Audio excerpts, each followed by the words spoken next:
Well, good morning. Welcome to Up to the Minute. Hey, it's a Wednesday. Believe it or not, we're already halfway through this week. That's right. We had Monday off, so it doesn't really count, but we're halfway through the week. That's the main thing. The weekend is, I can see it in the distance, but we got a great show for you this morning. We're going to be talking with some HCC staff members. One of them, our president of the Coleman College. We'll talk with him in just a moment, but want to remind you, thank you for watching us on Facebook Live and YouTube this morning. We're here every morning at 10 a.m. when HCC is in session, but you can also catch the rebroadcast of this show at noon, 5 p.m. and now 10 p.m. on HCCTV. Dr. Tony Rayo Sutherland joins me as my co-host this morning. Tony, they can also follow us in social media.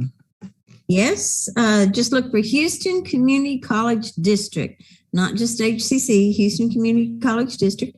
And you can find us on Facebook, YouTube, LinkedIn, Twitter, Instagram. And just, you can see this show again. You can see a whole bunch of other stuff that we got going, and just follow us there. That's right. Before we get to the show, I want to mention, I don't know if you've been outside. It's beautiful this morning, a bit sunny right now, but they say tomorrow everything's going to break loose. We're going to have, spring today. Tomorrow, winter hits around 10 a.m. And during the day, Tony, get this, they say there could be a wintry mix. And that, you know what that means for Houston. Stay off the roads, in other words. So you want to watch that. Yeah, we can't handle us Southerners. We can't handle the cold too well. I just don't like when it gets below the 32 or so, and it's any type of moisture on the road. I'd rather walk miles in it than just to get in my car, because I'm not going to be sliding all over the place. So be careful tomorrow. We'll talk more about it on the show tomorrow. All right, let's get into the show, because you're going to be talking with this next guest, Tony. She just got through running the Chevron Houston Marathon, their 50th anniversary. Dr. Amy Tan, our resident runner. She's also the Dean of English and Communication. But really, she's a runner who's run for how many days straight, Amy? Oh, today was 629. 629 days straight.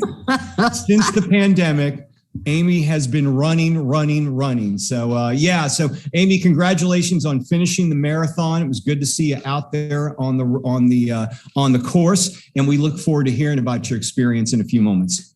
Thanks so much, and thanks for having me. Yeah, absolutely. All right, Tony's going to be talking with you shortly. But right now, we're going to kick things off. Our classes are back in session. Spring 2022 is upon us. And we've got Dr. Phillip Nicotera joining us now. He's the president of HCC's Coleman College of Health Sciences. Good morning to you, Dr. Nicotera. Good morning, Todd. Thanks for having me.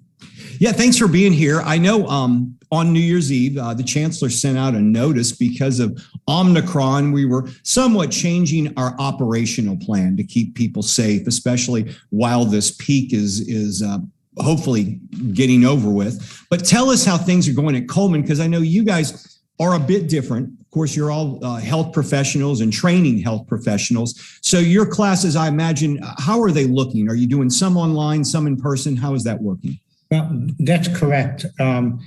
Coleman is different. And, one of the most important things that we have to do is prepare individuals to become health professionals. And in any healthcare situation, such as this pandemic, our students will eventually go to work in a healthcare facility. So we need to get them ready and comfortable with working in a situation like this.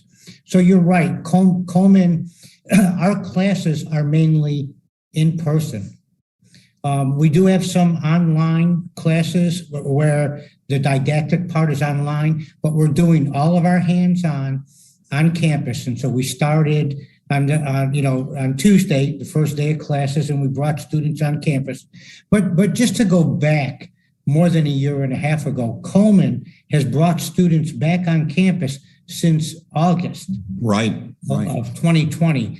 And we've done it successfully, where we're not spreaders of COVID, and we've been able to safeguard both students, staff, and the faculty, and be able to effectively get students to the finish line. And that's what we're here. Our healthcare system is really in need of graduates right now. Right. So for the most part, we're back in session. We've been back in session for, most of the pandemic. Yeah, just yesterday I was reading an article in the Houston Chronicle about, it was with a healthcare worker. I think it was a nurse up in the Woodlands, and she was saying how they're just overworked right now. They're working incredible shifts. She doesn't see her children. She's constantly in the hospital working to take care of many sick patients, most of them COVID patients. I would imagine right now your graduates are needed more than ever, and I know they're needed to really alleviate some of the stress on the healthcare professionals that are on the front lines right now.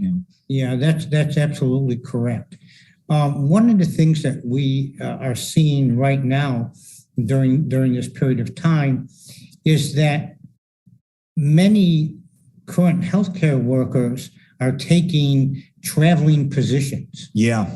And that has caused a strain on local systems. And so you're right. What that is causing is healthcare systems in the Houston area to come looking for new graduates to fill those positions that are now vacant. We've been working very closely with several of the hospital systems that are picking up the phone and calling us and coming to campus to interview students right on campus so that they can offer them positions before they graduate, so they would come right into their job. I know you have a number of partnerships, but I would now imagine partnerships are needed more than ever, not just for your graduates, but to help the system itself and the Texas Medical Center. Yeah, we have partnerships with every institution in the Texas Medical Center, and we are working with developing.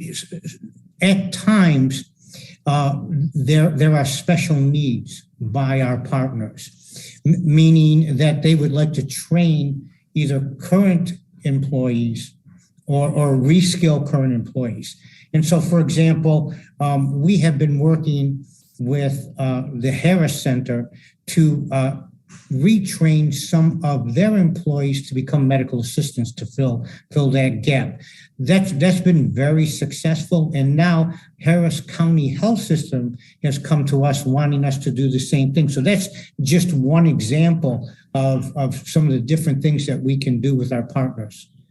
I know a lot of people are looking to get into the medical career and looking to get some training at Coleman. If someone's interested in signing up, I know you work with cohorts, and traditionally it's not just year-round registration. What's the best time to sign up for classes? And I know right now is one of the best time to go to community college because there are a lot of grants that are available, emergency assistance and scholarships, and of course financial aid as well. Yeah. So the vast majority of our programs accept students for the fall semester, which begins towards the end of August. So that's where 90% of our programs accept new students. We do have some, about 6 or 7, that accept students in the spring, meaning in January, which we just started. Right. Students need to go to the HCC website and go to programs and look at the health sciences.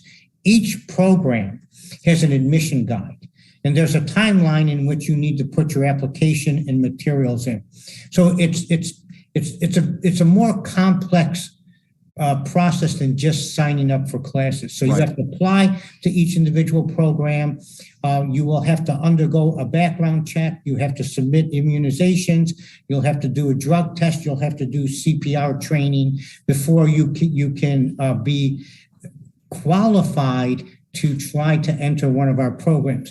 Most of our programs are competitive, and what that means is we have a limited number of seats each year, and we normally have more applicants than we have seats for.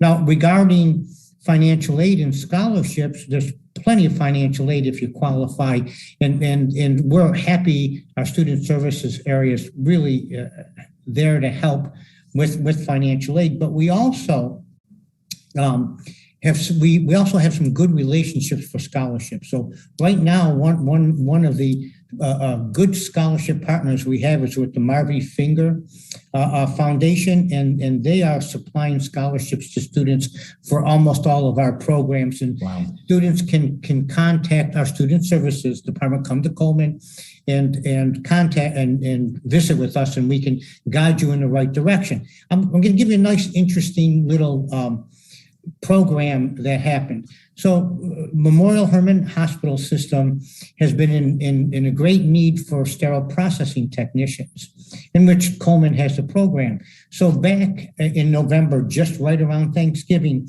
we were able to work out an agreement whereby our sterile processing students will get paid while they're doing their clinical experience. They'll get paid a little bit more than $15 an hour during their clinical rotation. And if they sign on with Memorial Hermann, they get a $3,000 sign-on bonus. Wow, that is unheard of. Yeah, I mean, it just shows you the need that's out there in the medical community. Dr. Nicotera, your own personal feelings. They say Omicron is peaking right now. Where do you see it as an MD? Where do I see it? Well, as I think it's starting. I think it's starting to subside, and we're seeing, especially in some of the other countries that experienced Omicron first, we're starting to see a decline in hospitalizations, and of course that will happen in the U.S. as well. So I think we're moving in a positive direction. I think Omicron was not as virulent as the other variants of COVID-19. I think we will still see some other phases and other variants come along. Our hope and what we look at as scientists is that they will be similar in their transmissibility as Omicron, or maybe less. And we'll be moving more towards what was originally thought of herd immunity. Yeah. So as more as this comes along, more people either are contracted or test positive to the virus. And so that will create a long-standing immunity. I think we still have a long time before we get there, but we will get there. There's certain phases that a pandemic such as this goes through. We're still in the first phase. And then there's 2 more phases that'll happen after this as it subsides. Dr. Phillip Nicotera, the president of HCC's Coleman College of Health Sciences. Thank you for joining us this morning. We look forward to a great semester in the spring, and I'll see you later today at the board meeting. Yep. Thanks a lot. Take care, everyone. All right, sir. Thank you. Bye. All right. We are going to move on to Dr. Tony. You've got a special guest who just got through running the Chevron Houston Marathon. Take it away.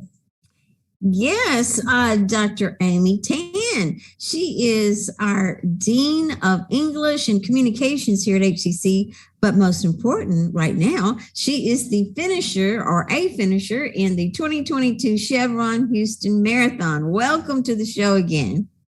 Good morning, Tony. I always love a chance I can be on Up to the Minute. Well, you've been in a lot of these marathons. How many does it make now? This was my 5th marathon, and I've only run in Houston. It's my favorite one, and I just love, I'm a Houstonian, and if I'm going to get out and do a marathon, I want to run through my city.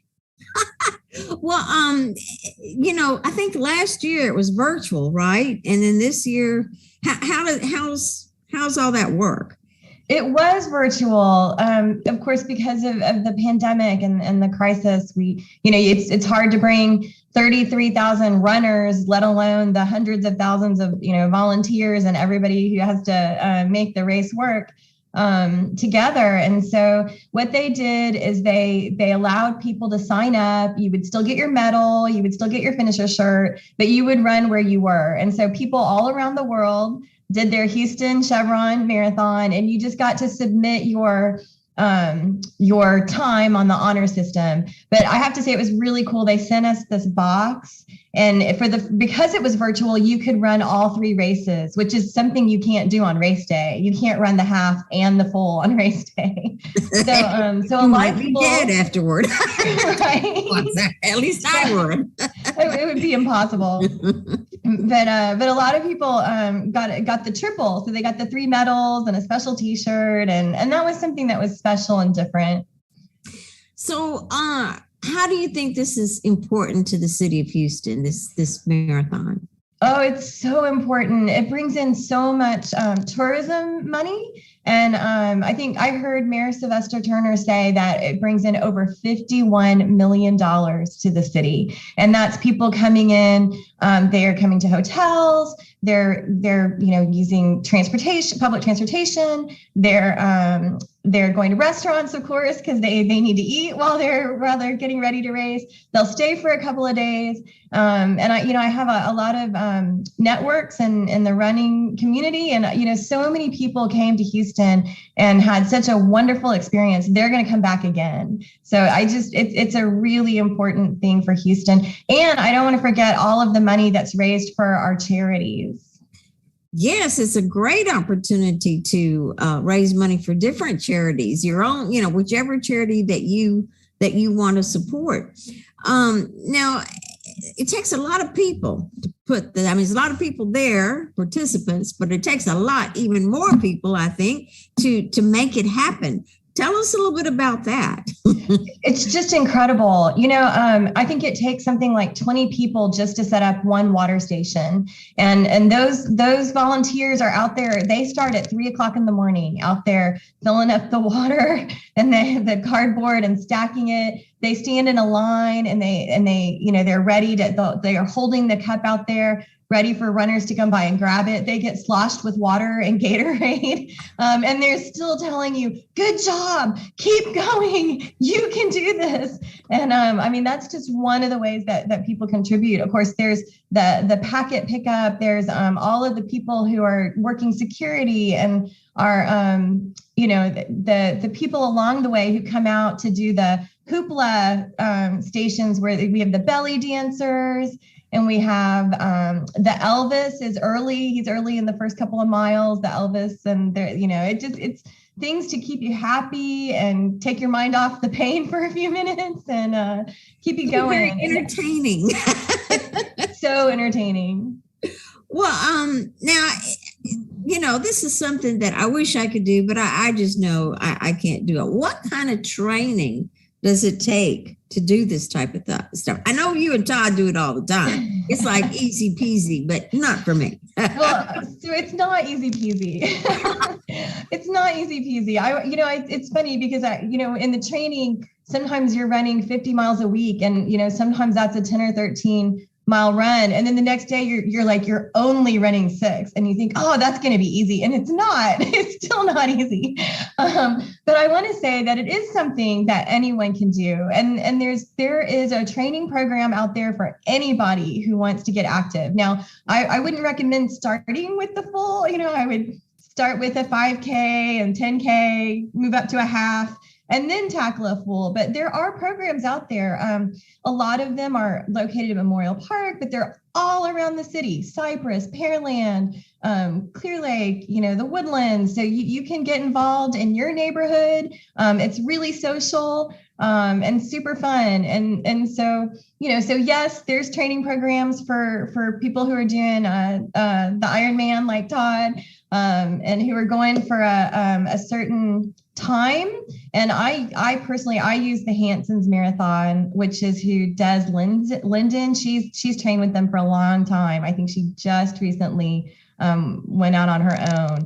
But so I really love their program. But there's a program for everyone in between, a person who just wants to finish and a person who wants to qualify for Boston. Yeah, that would be me. Can I just finish? Just finish. You still get the same medal and the same T-shirt, Tony. Hey, now I know there's a lot of local running clubs. You mentioned something about that. How does one get involved with that? Just Google it. So the one that I belong to is Bayou City Roadrunners, and they are there's kind of an umbrella, right? There's the Houston Area Roadrunners Association, and that one is the one that I think gets you connected to larger United States running clubs.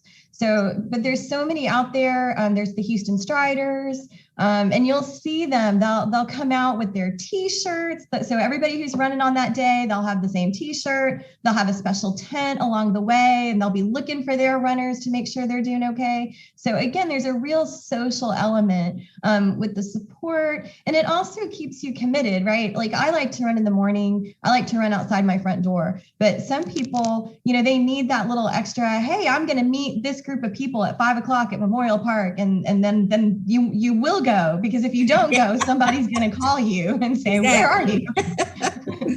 Well, I know that I found out that there are a couple of American women's American records that were broken at this marathon. Tell us a little bit about that.